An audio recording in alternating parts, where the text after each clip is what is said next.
Hi friends, ಎಲ್ಲರಿಗೂ ನಮಸ್ಕಾರ. ನಂದಿನಿ ಕಿಚನ್ಗೆ ಸ್ವಾಗತ. ಫ್ರೆಂಡ್ಸ್, ಈ ದಿನ ನಾನು ತುಂಬ ರುಚಿಯಾಗಿರುವಂತಹ ಹಾಗೂ ಇನ್ಸ್ಟೆಂಟಾಗಿ ಮಾಡ್ಕೊಳ್ಬಹುದಾದಂತಹ ಒಂದು ದೋಸೆ ರೆಸಿಪಿನ ನಿಮಗೆಲ್ಲ ತೋರಿಸ್ಕೊಡ್ತಿದ್ದೀನಿ. ಹಾಗಿದ್ರೆ ಇದೇನು ಬೇಕು ಮಾಡ್ಕೊಳ್ಳಿಕ್ಕೆ ಅಂತ ನೋಡ್ಕೊಳ್ಳೋಣ. ಮೊದಲಿಗೆ ನಾನೊಂದು ಮಿಕ್ಸಿ ಜಾರ್ ತೊಗೊಂಡಿದ್ದೀನಿ. ಇದಕ್ಕೆ 1 ಕಪ್ ನಾನು ಸೂಜಿ ರವೆ ಅಥವಾ ಬಾಂಬೆ ರವಾನ ಹಾಕ್ಕೊಳ್ತಾ ಇದ್ದೀನಿ. ನಾನು ಮಾಡ್ತಿರೋ ಕ್ವಾಂಟಿಟಿ 3 ಜನಕ್ಕೆ ಆಗುವಷ್ಟು ನಾನು ತೋರಿಸ್ಕೊಡ್ತಾ ಇದ್ದೀನಿ. ಬೆಳಿಗ್ಗೆ ಎದ್ದಾಗ ಏನು ಮಾಡಬೇಕು ಅಂತ ತೋರಿಸ್ತಾ ಇದ್ದಾಗ ಈ ಥರ ಒಂದು ದಿಢೀರಾಗಿ ದೋಸೆಯನ್ನು ಮಾಡ್ಕೊಳ್ಳಿ, ತುಂಬ ಟೇಸ್ಟಿಯಾಗಿರುತ್ತೆ. ನೋಡಿ ಫ್ರೆಂಡ್ಸ್, 1 ಕಪ್ ನಾನು ರವೆ ಹಾಕ್ಕೊಂಡಿದ್ದೀನಲ್ಲ, ಅದೇ ಕಪ್ಪಿಂದ ನಾನು 1.5 ಕಪ್ ಮಂಡಕ್ಕಿಯನ್ನು ಹಾಕ್ಕೊಳ್ತಾ ಇದ್ದೀನಿ.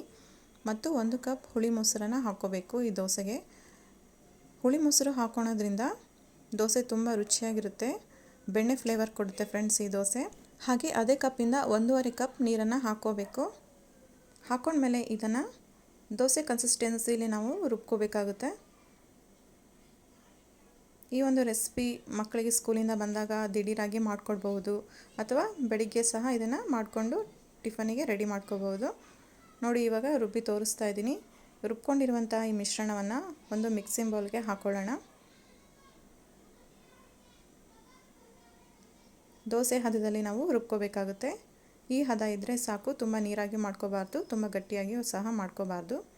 ನಾನು ತೋರಿಸ್ತಿದ್ದೀನಲ್ಲ, ಈ ರೀತಿಯಾಗಿ ಮಾಡಿಕೊಂಡ್ರೆ ಆಯಿತು. ಇವಾಗ ಇದಕ್ಕೆ ರುಚಿಗೆ ತಕ್ಕಷ್ಟು ಉಪ್ಪನ್ನು ಹಾಕ್ಕೋಬೇಕು. ನಾನಿಲ್ಲಿ ಅರ್ಧ ಟೇಬಲ್ ಸ್ಪೂನ್ ಉಪ್ಪನ್ನು ಸೇರಿಸ್ಕೊಂಡಿದ್ದೀನಿ. ಹಾಗೂ ಮೇನ್ ಇಂಗ್ರೀಡಿಯೆಂಟ್ ಬಂದು ಫ್ರೆಂಡ್ಸ್, ಇದಕ್ಕೆ ಅರ್ಧ ಟೇಬಲ್ ಸ್ಪೂನ್ ಸಕ್ಕರೆಯನ್ನು ಹಾಕ್ಕೊಳ್ತಾ ಇದ್ದೀನಿ. ಸಕ್ಕರೆ ಹಾಕ್ಕೊಳೋದ್ರಿಂದ ನಾವು ಮಾಡುವ ದೋಸೆ ತುಂಬ ಕಲರ್ ಚೆನ್ನಾಗಿರುತ್ತೆ ಹಾಗೂ ತಿನ್ನಲಿಕ್ಕೂ ಸಹ ತುಂಬ ಟೇಸ್ಟಿಯಾಗಿರುತ್ತೆ. ನೋಡಿ, ಇವೆರಡು ಹಾಕ್ಕೊಂಡ್ಮೇಲೆ ಚೆನ್ನಾಗಿ ಮಿಕ್ಸ್ ಮಾಡ್ಕೋಬೇಕು. ಮಿಕ್ಸ್ ಮಾಡಿಕೊಂಡು ಒಂದು 5 ನಿಮಿಷ ನಾವು ನೆನೆಯಕ್ಕೆ ಬಿಡೋಣ ಹಿಟ್ಟನ್ನು.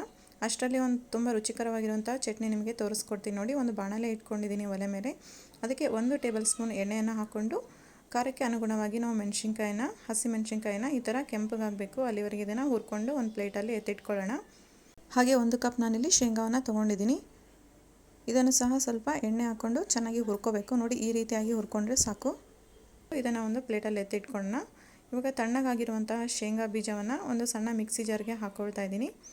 ಹಾಗೂ ಹುರಿದಿಟ್ಕೊಂಡಿರುವಂತಹ ಹಸಿಮೆಣಸಿನ್ಕಾಯಿನ ಹಾಕ್ಕೊಳ್ತಾ ಇದ್ದೀನಿ. ಹಾಗೆ ಇದಕ್ಕೆ ರುಚಿಗೆ ತಕ್ಕಷ್ಟು ಉಪ್ಪು ಮತ್ತು 1 ಹಿಡಿ ಹುರುಕಡಲೆ ಅಥವಾ ಪುಟಾಣಿಯನ್ನು ಹಾಕ್ಕೊಳ್ತಾ ಇದ್ದೀನಿ. ಹಾಗೂ ಹುಳಿಗೆ 1 ಟೇಬಲ್ ಸ್ಪೂನ್ ಹುಣಸೆ ರಸವನ್ನು ಹಾಕ್ಕೊಳ್ತಾ ಇದ್ದೀನಿ. ನಿಮಗೆ ಹುಣಸೆ ರಸ ಇಷ್ಟ ಇಲ್ಲ ಅಂದರೆ ಸ್ಕಿಪ್ ಸಹ ಮಾಡ್ಕೋಬಹುದು. ಹಾಗೆ ಇದಕ್ಕೆ ಸ್ವಲ್ಪ ಕೊತ್ತಂಬರಿ ಸೊಪ್ಪು ಮತ್ತು ಸ್ವಲ್ಪ ಪುದೀನ ಎಲೆಗಳನ್ನು ಹಾಕ್ಕೊಂಡು ಅಗತ್ಯಕ್ಕೆ ನೀರನ್ನು ಸೇರಿಸ್ಕೊಂಡು ಚಟ್ನಿ ಹದಕ್ಕೆ ಇದನ್ನು ನಾವು ತರಿತರಿಯಾಗಿ ರುಬ್ಕೋಬೇಕು. ತೀರಾ ನೈಸಾಗಿ ರುಬ್ಕೊಂಡ್ರೆ ಟೇಸ್ಟ್ ಚೆನ್ನಾಗಿರೋದಿಲ್ಲ. ಹಾಗಾಗಿ ಒಂದು ಹದಕ್ಕೆ ನಾವು ಇದನ್ನು ಚಟ್ನಿಯನ್ನು ರುಬ್ಕೋಬೇಕಾಗುತ್ತೆ. ನೋಡಿ ಫ್ರೆಂಡ್ಸ್, ಈಗ ನಾನು ಮಿಕ್ಸಿ ಮಾಡಿ ತೋರಿಸ್ತಾ ಇದ್ದೀನಿ. ಈ ಹದಕ್ಕೆ ನಾವು ರುಬ್ಕೋಬೇಕು. ಇವಾಗ ರುಬ್ಕೊಂಡಿರೋ ಚಟ್ನಿಯನ್ನು ಆಗಲೇ ಒಗ್ಗರಣೆಯನ್ನು ಮಾಡ್ಕೊಂಡು ಇಟ್ಕೊಂಡಿದ್ದೀನಿ, ಅದಕ್ಕೆ ಹಾಕ್ಕೊಳ್ತಾ ಇದ್ದೀನಿ. ಇಷ್ಟ ಫ್ರೆಂಡ್ಸ್, ಚಟ್ನಿ ತುಂಬ ರುಚಿಯಾಗಿರುತ್ತೆ.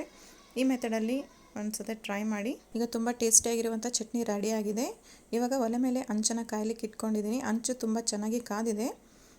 ಇವಾಗ ಹಿಟ್ಟನ್ನು ಒಂದ್ಸರಿ ಚೆನ್ನಾಗಿ ಮಿಕ್ಸ್ ಮಾಡಿಕೊಂಡು 1 ರಿಂದ 1.5 ಸೌಟು ಹಿಟ್ಟನ್ನು ಹಾಕ್ಕೊಂಡು ಲೈಟಾಗಿ ಇದನ್ನು ಸ್ಪ್ರೆಡ್ ಮಾಡ್ಕೋಬೇಕು. ತುಂಬ ತೆಳುವಾಗಿ ಮಾಡ್ಕೋಬಾರ್ದು. ನೋಡಿ, ಈ ರೀತಿಯಾಗಿ ನಾವು ಸ್ಪ್ರೆಡ್ ಮಾಡಿಕೊಂಡು ಹಿಟ್ಟು ಮೇಲೆ ಚೆನ್ನಾಗಿ ಬೆಂದಾದಮೇಲೆ ಇದಕ್ಕೆ ಸ್ವಲ್ಪ ಎಣ್ಣೆಯನ್ನು ಹಾಕ್ಕೋಬಹುದು, ಅಥವಾ ನಿಮಗೆ ಎಣ್ಣೆ ಇಷ್ಟ ಇಲ್ಲಾಂದರೂ ಸಹ ಸ್ಕಿಪ್ ಮಾಡಿ ಸಹ ಈ ದೋಸೆಯನ್ನು ಮಾಡ್ಕೋಬಹುದು. ನೋಡಿ, ಇವಾಗ ಮೇಲ್ಗಡೆ ಎಲ್ಲ ಚೆನ್ನಾಗಿ ಎಣ್ಣೆ ಹಾಕ್ಕೊಂಡಾದಮೇಲೆ ಹಿಟ್ಟು ಮೇಲ್ಗಡೆ ಚೆನ್ನಾಗಿ ಬೆಂದ ಮೇಲೆ ಇದನ್ನು ಇನ್ನೊಂದು ಸೈಡು ತಿರುಗಿಸಿ ಹಾಕ್ಕೋಬೇಕು. ಇವಾಗ ತಿರುಗಿಸಿ ಹಾಕ್ಕೊಂಡ್ಮೇಲೆ 1 ಸೆಕೆಂಡ್ ಅಥವಾ 2 ಸೆಕೆಂಡ್ ಚೆನ್ನಾಗಿ ಬೆಂದಿದೆ ಫ್ರೆಂಡ್ಸ್. ಈಗ ನೋಡ್ತಿದ್ದಾರೆ ಎಷ್ಟು ಕಲರ್ಫುಲ್ಲಾಗಿ ಬಂದಿದೆ ಅಂತ. ತಿನ್ನಲಿಕ್ಕೂ ಸಹ ತುಂಬ ರುಚಿಯಾಗಿರುತ್ತೆ ಈ ದೋಸೆ. ನೋಡಿ, ಈಗ ದೋಸೆ ರೆಡಿ ಆಗಿದೆ. ಅದೇ ರೀತಿಯಾಗಿಯೂ ಸಹ ಇನ್ನೊಂದು ಹಾಕಿ ತೋರಿಸ್ತೀನಿ.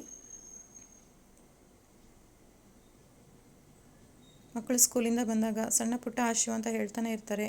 ಆವಾಗ ಈ ರೀತಿಯಾಗಿ ನಾವು ಇನ್ಸ್ಟೆಂಟಾಗಿ ಮಾಡಿಕೊಟ್ರೆ ತುಂಬ ಇಷ್ಟಪಟ್ಟು ತಿಂತಾರೆ ಮಕ್ಕಳು. ನೋಡಿ, ಇವಾಗ ಹಿಟ್ಟು ಮೇಲ್ಗಡೆ ಬಂದಿದೆ. ಇದಕ್ಕೆ ಸ್ವಲ್ಪ ಎಣ್ಣೆನ ಹಾಕ್ಕೊಂಡು 1-2 ನಿಮಿಷ ಆದಮೇಲೆ ಇದನ್ನು ನಿಧಾನವಾಗಿ ಹಂಚನೆಲ್ಲ ಚೆನ್ನಾಗಿ ಫಸ್ಟ್ ನಾವು ಈ ಥರ ಸೈಡಲ್ಲೆಲ್ಲ ತಕ್ಕೋಬೇಕು. ಅದಾದಮೇಲೆ ಫ್ಲಿಪ್ ಮಾಡಿ ಹಾಕ್ಕೋಬೇಕು. ಇಷ್ಟೇ ಫ್ರೆಂಡ್ಸ್, ದೋಸೆ ರೆಸಿಪಿ. ನಿಮಗೆ ಈ ರೆಸಿಪಿ ಇಷ್ಟ ಆದರೆ ಪ್ಲೀಸ್ ಒಂದು ಲೈಕ್ ಮಾಡಿ. ಹಾಗೆ ನಿಮ್ಮ ಫ್ರೆಂಡ್ಸ್ ಫ್ಯಾಮಿಲಿಗೆಲ್ಲ ಶೇರ್ ಮಾಡಿ. ಹಾಗೆ ಯಾರೆಲ್ಲ ಹೊಸದಾಗಿ ನಮ್ಮ ಚಾನಲನ್ನು ನೋಡ್ತಾ ಇದ್ದೀರಾ ಪ್ಲೀಸ್ ಸಬ್ಸ್ಕ್ರೈಬ್ ಮಾಡ್ಕೊಳ್ಳಿ. ನೋಡಿದ್ರಲ್ಲ ಫ್ರೆಂಡ್ಸ್, ಈ ದೋಸೆ ನಿಮಗೆಲ್ಲ ಇಷ್ಟ ಆಗಿದೆ ಅಂತ ತಿಳ್ಕೊಳ್ತೀನಿ. Thank you for watching.